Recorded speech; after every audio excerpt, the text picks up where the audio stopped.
Yes, Carolina's superstar freshman Caleb Wilson is already getting double teamed. Now he's got to learn how to navigate them. It was a learning lesson against the Bonnies. This is Tyler Hansbrough, and you're listening to Locked On Tar Heels. You are Locked On Tar Heels, your daily podcast on the UNC Tar Heels. Part of the Locked On Podcast Network, your team every day. Hey there, what's up? It's Wednesday, November 26th, 2025. Welcome into the Locked On Tar Heels podcast, the only daily North Carolina show out there. I'm your host, Isaac Schade. You're joining me at the place to get your Tar Heels content every single day. It's all part of the Locked On Podcast Network. Thank you so much for making us your first listener watch as you're joining what is now the number one sports podcast network out there. Special shout out to all you everydayers, all the members of the Locked On Tar Heels Discord and our Locked On Tar Heels insiders. Great to have every last one of you here. And those of you that aren't, you should come join those groups. It's a great place to be. This episode's brought to you by Game Time. Download the Game Time app, create an account, and use code LOCKEDONCollege for $20 off your first purchase. North Carolina runs their record to 6-0 to start the season, an 85-70 victory over Saint Bonaventure on Tuesday night. It's the first time they've started 6-0 since the national championship season of 2016-17. Oh, baby. Coincidence? I think not. Let's keep this train rolling. That season, they started 7-0 before ultimately losing at Indiana in Game 8 in the ACC Big Ten Challenge. I think they started 10-1 overall that year. Really, really nice run. We've been talking about this 4-game stretch that Carolina's in right now. Saint Bonaventure, again, and you saw it. I told you Saint Bonaventure would not be a pushover. They were not. Carolina starts this 4-game stretch 1-0. Now has Michigan State, Kentucky, and Georgetown. Really need to keep plugging along. By the way, if you were with us on our live postcast, I mentioned this. If you're watching the show, not listening to it, you notice that I'm in a wildly different background than you're used to. And that is because I am on Thanksgiving vacation, Thanksgiving travels with my family in Amarillo, Texas. And I am in our good family friend's house, Jan, right now. And you guys, Jan is so kind to let me use her space. She's gone for Thanksgiving. And here's the deal. I just found out that today, or I guess yesterday, as you're listening to or watching this on Tuesday, was Jan's birthday. So here's what I need everyone to do. Spam the comments on YouTube. Happy birthday, Jan! Do it right now. Let's make her day. It's going to be awesome. All right, there you go. Shouts to Jan for letting us use her house. Also, here's where we're headed on the show today. The biggest takeaway, the Bonnies, they come out and they double team Caleb Wilson. We're going to talk about his next steps in his growth as a freshman basketball player. We're going to get to our four corners recap of the game, starting with Carolina having their best three-point shooting of the season. Then we'll get to the Shady stat of the game. Yes, I've got my sunglasses even on vacation. Going to be a great show, a lot of fun. Let's dive right into it. The biggest take right out of the gate. Caleb Wilson, as a freshman, in his 6th game, is already seeing double teams. That, you all, is a testament to how good this young man is and the respect that opposing teams and coaches have for him. That is wild to see. Now, I don't know that he's going to see those junk defenses all the time. I think against a mid-major opponent who doesn't have the size and length that a high-major opponent like Carolina has might throw that sort of thing at him.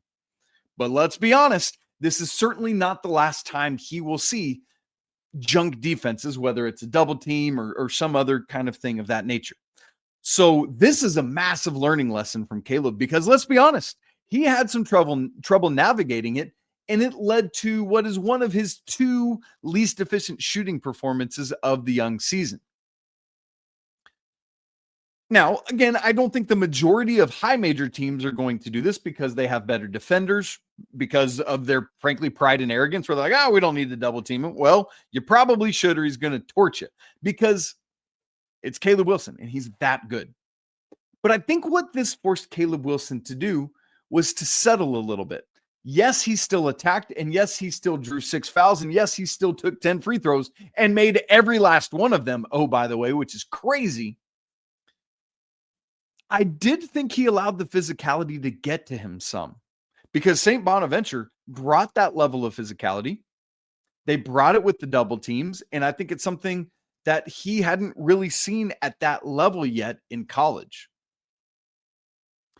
And so, yes, there was some settling for some fadeaway jump shots, which is what you want to force Caleb Wilson to do, right? Caleb Wilson is killing you if he's getting to the rim, if he's dunking everything inside. I think he only had one dunk in this game. And so if I'm the opposition and he's consistently taking mid-range shots or fadeaway shots, I'm calling that a win. He might hit some of them, but I would rather have him doing that than just dunking everything in sight.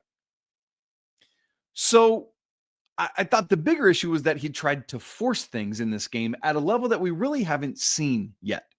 And I don't say that begrudgingly about Caleb. I get it. He's a superstar. He expects to excel and succeed, and he thinks that he should be taking the shots. And you know what? He's right. He should be. But the key and the learning from this and the next step for Caleb Wilson is learning how to navigate those double teams more capably. Because he forced it quite a few times. He tried to take on too many of those 2-on-1s himself. And in high school, sure, there's like if teams brought double or triple teams, he probably could navigate and just score over them almost every time. But in college, he's facing better players and he's also playing with better players. So he doesn't have to take on a double team by himself. What should he do? More often than not, pass out of the double team, find the open man, let him either take a shot or continue to swing it until Carolina can find the best shot available. Get that defense in rotation, make them pay for double teaming you. Make them wish they had never done that, get out of it, and then you're back to single coverage and you can live. And you can cook. And so for Caleb, it's about that. Now, he should not pass out of every double team. Like if somebody brings you a double team from the high side and you're in the post, you spin baseline away from that and you go score. He tried to do that one time and it just didn't work. So it's not necessarily about Caleb passing out of the double team, although you saw that one where Carolina got great ball rotation, wide open Kyan Evans 3 buckets. But it's more critically about Caleb making a quick decision and acting, whether that's dribbling out of it and then passing out, whether it's spinning out of it and finishing, whether it's spinning out of it and kicking, whether it's immediately kicking, even if he doesn't dribble out. He's got to find ways to make the defense pay for making that decision. And that's the next step for Caleb. And here's the crazy thing. I say all this, and yet Caleb, 18 points, I'll update you on that in a minute, and 12 rebounds.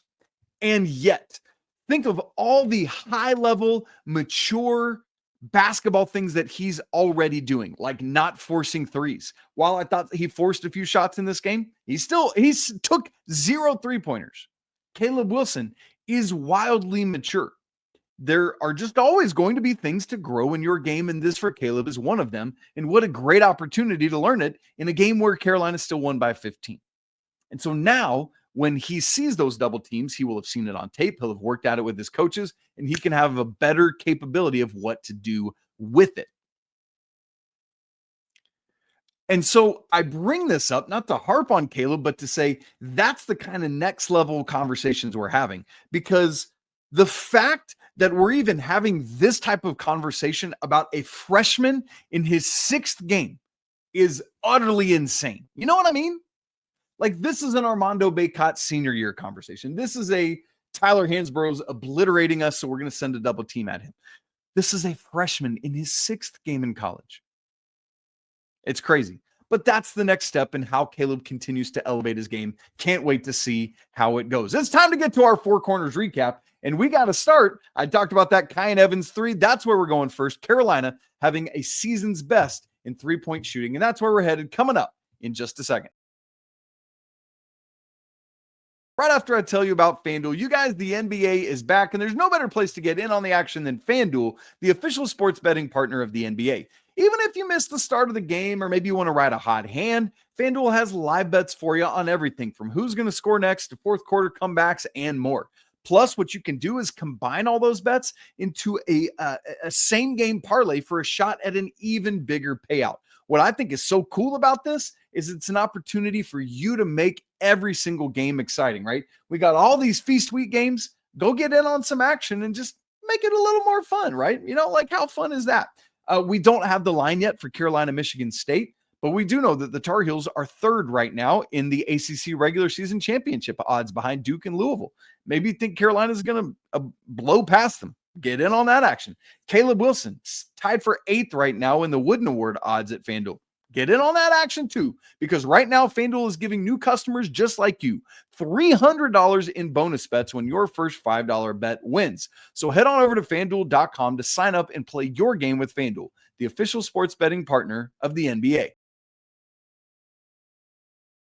It's time for the Four Corners recap, and as we get into it, I want to thank you for making Locked On Tar Heels your first listen or watch of the day. And I even more want to thank you for making Locked On the #1 sports podcast network there is. Four Corners recap, let's get right into it. North Carolina is a good three-point shooting team. They just ain't showing it yet. And I guess maybe that you could counter that and say, so Isaac, doesn't that mean they're not a good three-point shooting team? Fine, sure, I'll hear that. But this team has a lot of good three-point shooters on it. Kyan Evans, 40% shooter. Henri Veesaar is doing it really well so far this season. Luka Bogavac, right around 40% for his career over in the Adriatic League.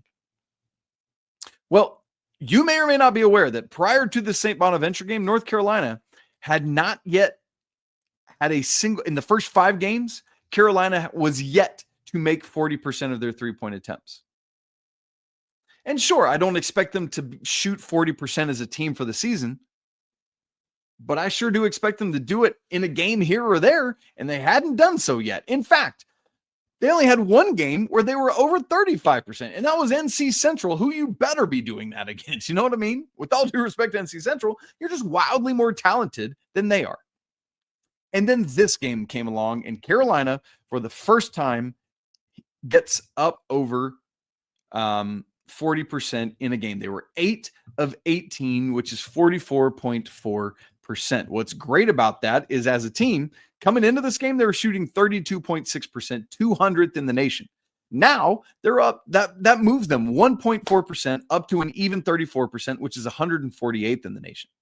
You're moving in the right direction. Where I want to see Carolina get is that 35 and just north of that range, 35 to 37. They're right where they need to be. They're 1 percentage point shy of that. But historically speaking, national championship teams are 35% and above. You know me. I've got all the stats to back it up. I can prove it to you. I can show it to you. But in the 64 team plus era, national champions, with rare exception, are making 35 to 36% of their threes or better. Carolina's close, but they got to keep going. Kyan Evans, was great to see him go 3 of 4 in this game. Henri Veesaar continues to hit from outside. He was 1 of 3. Bogey, 2 of 5. He came into this like 5 or 6 out of his last 11, hit his first 2 shots. I'm waiting for that game where he just gets like 6 or 7. That's going to happen, and it's coming. Both Derek Dixon and Isaiah Dennis, 1 of 1 in this game. You love to see both freshmen doing that. One guy that's struggling a bit here is Jarin Stevenson. Was 0 of 3 in this game. He came in 4 of 17 on the season, so that means he's 4 of 20, right at 25%. Jarin's got to start knocking him down. He's doing so many things really, really well, but need him to hit those threes. He had some good open looks. They got to go down. Number 2 in the Four Corners recap for this game. Carolina needs more from their bench, just plain and simple. I started to fear in this game because the first half, where things really went awry, was when the reserves came in midway through. And then in the second half, Carolina starts to make the same push they made in the first half, where they really were pulling away. And I was like, oh, good grief. This is starting to feel very Iron 5-y. And we can't do that, because once again, we came into this season saying, this is a team where you feel like the bench could be able to do something, and they're just not doing much. Now, they scored 13 points in this game, the bench did, so that's fine and fair, but quite a bit of that was at the end, not in, it was in junk time, not time that mattered in this basketball game. Now, let's give the caveat that so much of this is because Seth Trimble's out right now. When Seth comes back, it just lowers each man down on the, the order of things or who eats, right? And so somebody from that starting five is going to go back to the bench, or maybe Seth starts on the bench and works his way back, similar to what he did last year when he came back from injury. But that just moves everybody one down the depth chart. There we go. That's what I couldn't think of. And that's going to help a ton. But right now, you're worried that you're not getting enough from these guys that you expect to. Now, I think as the year develops and goes on, you've got a chance here against Michigan State and then Kentucky. You're going to get these guys these opportunities where they can keep growing. Does Isaiah Dennis play himself into a role as he comes back from finger injury? I don't know. There's a lot of opportunity, but right now, I got to admit, and especially with Seth out, it's feeling iron 5-y, and I don't like that. Number 3 in the Four Corners recap. The first and second half divide is not what it was last year when Carolina kept finding themselves in these 10, 15, 20-point deficits and had to scratch and claw for anything. Now, interestingly enough, you got a shot here against Michigan State, who you did that against last year, and were an Elliott Cadeau-miss layup away from winning in regulation if you got to stop on the other end. This year, it's not about Carolina coming out not ready to go. They're coming out ready to go. I mean, they were hitting on all sorts of cylinders at the beginning of the Saint Bonaventure game. To me, the issues are solely about it, and maybe there's more things we can nitpick on, but maybe I'll say the biggest issue is the first half turnovers. Plain and simple, without equivocation, that's the problem. 11 in this game in the first half, 2 in the second half. We've seen that story multiple times this season now. I'm actually going to ask Coach Rob about it tomorrow on our Thanksgiving show where we preview the Michigan State game. What are you seeing that's leading to that, and how can they get away from it? You know, I joked in our live postcast, like, I guess you just got to tell the team, hey, boys, it's the second half from the tip. I don't know what that is.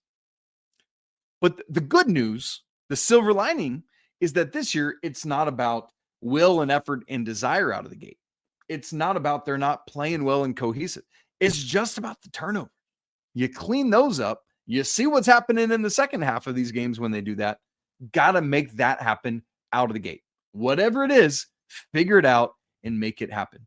And hear me say, though, we're 6 games in. It's a brand new roster. You're missing your senior captain in Seth Trimble.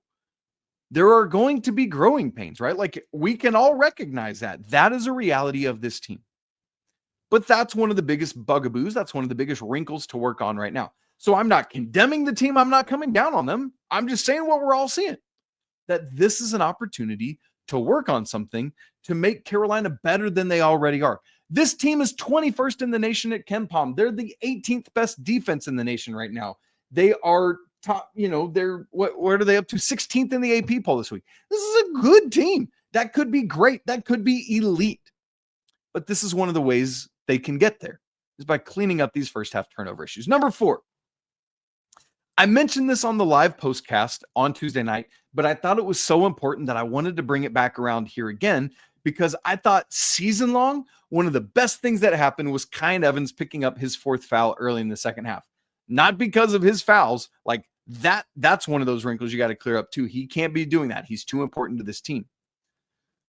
But the opportunity for Derek Dixon to get some burn, to get some minutes in a moment that really, really counted and really, really mattered, I thought was massive for this team. He played 9 second half minutes, and I thought it was one of the best stretches he's had this entire season so far. He's come in and he's managed well, but I thought this was one of the first times where it was like, okay, I really like what I'm seeing there. Now, on the box score that you saw, it lists Derek Dixon as having 5 points. Carolina sent, literally as we were recording here, because I went back and looked, I was like, that ain't right. My notes have Derek Dixon with 7 points. He made 2 free throws, had a 3, and then I had a transition layup. Literally, I had tweeted that out, and RL Bynum, our guy RL, shouts to you, RL, sent me back the updated box score from Carolina. I hadn't seen it yet as we were getting ready to record. But yes, Derek Dixon did have 7 points in this game, had 2 assists in 1 turnover, those 2 assists back-to-back. Really, really good minutes from him. And I hope that brings him some confidence, because like, yes, even if Kyan Evans cleans it up, there are going to be games when he needs a break. There are going to be games when he maybe gets dinged up or gets into foul trouble. And Derek Dixon is going to have to step in and run the show. And he's going to be able to build on what happened Tuesday night for just moments like that. And so I'm really, really grateful for him having to step up in that moment, kind of unexpectedly, because you don't know when that's going to happen. But just like a relief pitcher, just like a backup quarterback, you got to stay ready at any given moment. By the way, that was me tapping my arm to call in the picture, not some nefarious drug thing. I didn't realize that. I was like, I don't know. What are we doing here on this Thanksgiving Eve? Great stuff. Okay. It's time now to get to the Shady stat of the game. And oh boy, was it a doozy. Carolina doing what Carolina does. We're going to talk about that and a little word about Michigan State, all coming up to wrap the show here in just a second. Right after I tell you about game time, y'all, college football is back, and I couldn't be more excited. The tailgates, the rivalries, man, the energy in the stands, there's just nothing like it. But let's be real. Actually getting tickets to these games can sometimes feel like more of a battle than the actual game itself. You've got endless queues, hidden fees. The prices jump up on you at checkout. It's gross, and I don't like it. And that's why you should do what I do and use Game Time, the app that gives the advantage back to you, the fan. It's the easiest way to score last-minute tickets at the best prices with no surprise fees. Legitimately, what you see is actually what you pay. What a relief that is. It's faster, it's cheaper, and it's less stressful than any other way I've found to buy tickets, and I love that you can get views from your seat right there in the app. I was looking ahead to Kentucky next week. Tickets are going down. And we always say, Game Time says, the tickets go down the closer you get to tip-off or kickoff or first pitch or whatever, and that's true here. You can get in now. The cheapest get-in price is just over $100, $106, but that has come down by quite a bit. Snag these tickets right now for Rep Arena next week. Take the guesswork out of buying college basketball tickets with Game Time. Download the app, create an account, and use code LOCKEDONCollege for $20 off your first purchase. Again, that's promo code LOCKEDONCollege for $20 off. Terms apply. Download the Game Time app today. Swipe, tap, ticket, go. Let's get after it. It's time for the Shady stat of the game. Of course, I'm rocking my aviators as always. Man, really, really good stuff there. The Shady stat of the game, the free throw line. Carolina, led by Caleb Wilson's 10 of 10, made an absolute living at the free throw line. Here's what I love. North Carolina is always trying to make more free throws than their opponents take. Here's what I hadn't really thought about in the live postcast when I talked about that I've now realized. Caleb Wilson by himself made more free throws than Saint Bonaventure took. That, my friends, is a Shady stat of the game. Of course, Carolina did the same as a team, 21 out of 27. At one point, they were 20 of 23, while Saint Bonaventure was 1 of 2. I mean, that is defending without fouling. That is attacking on the other end. So you go to the free throw line. That's getting the opponent in foul trouble. That's doing all the stuff that you need to do to win basketball games. Really, really good by Carolina there. Congrats. Let's keep making a living at the free throw line and not just getting there, but canning them. That is critical for Carolina, especially in a close game. That's going to matter. Last thing I want to say about Saint Bonaventure before we fully turn our attention to Michigan State is actually kind of segue to doing that. One of the things I had talked about with Saint Bonaventure is, like, you know how I mentioned not all mid-major teams are made equal. Like Michigan State, in their kind of easier game in this event, played East Carolina, who's ranked outside the top 200 at KenPom. Meanwhile, Saint Bonaventure is 116. Carolina had played a couple of those easier by games, Central Arkansas, NC Central, for example. And then they played Navy, which was a step up. They're in like the mid 100s. And then St. Bonaventure even more at 116. And all of that serves to help be like a stair step on ramp to get you ready for Michigan State. Not only that, with the step up in competition to get ready for Michigan State, but here's the other thing. The biggest concern I have going into the Michigan State game is the toughness factor. Does Carolina have it, particularly without Seth Trimble? This game served as a great barometer for the Tar Heels preparing themselves for that physicality, because something you can definitely say about Saint Bonaventure is while they were a little bit out-talented and a little bit outsized, man, they were tough. Man, they were scrappy. Like, kudos to them. The double teams they brought, I thought were firm and quick and decisive. They were, very handsy, very rough with Caleb Wilson. I thought more of them should have been called than were. But I thought it was great for Carolina and Caleb in particular as a freshman to have to deal with that before they see the physicality of Michigan State. Caleb Wilson joins Tyler Hansbrough in the bloody nose. It just didn't come from Gerald Henderson on Tyler Hansbrough crime. But it's like that. That's what you get into. Now, I think Caleb is probably excited for this opportunity. And I think the rest of the Tar Heels are as well. But what I love is that this game against Saint Bonaventure was just a little foretaste, a little appetizer of what's going to happen in that game. So that'll be good. And Coach Rob and I on tomorrow's show on Thanksgiving are going to get you even more ready for that Michigan State game. Excited to discuss it with him, how Carolina can do that. Again, I'm going to ask him about these first half turnovers. How on earth can Carolina start to clean that up? We'll look at all of that and more on tomorrow's show. If you don't want to miss it, make sure you're subscribed on YouTube to Locked on Tar Heels and on the audio feed as well. Heck, if you prefer one or the other, it's great. Download them both because that helps grow the footprint of the show, and we're so appreciative of all of that. If you've not joined the Locked on Tar Heels Discord, it's a great community of Tar Heels fans who come together and chat every day in that Discord. If you want to be part of it, the link's in the show notes. We'd love to see you in there. If you want to go next level with the show, Locked on Tar Heels Insider Family, where you get one-on-one conversations with me and free access to all of my stats and charts and record books and data and all of that. Would love to have you as part of that as well. And it's a great way to help support the show. You guys, it's always a great day to be a Tar Heel. Again, we'll be with you tomorrow on Thanksgiving with Coach Rob. And yes, I will go live after that game as well, even though it's Thanksgiving, because I'm here for you. You guys, it's always a great day to be a Tar Heel. Let's bring back the Shades one last time today. Shouts to Jan again. Happy birthday, Jan. Thanks for letting me use your space. You're a gem. Man. It's always a great day to be a Tar Heel. We'll talk again tomorrow, but until then, peace.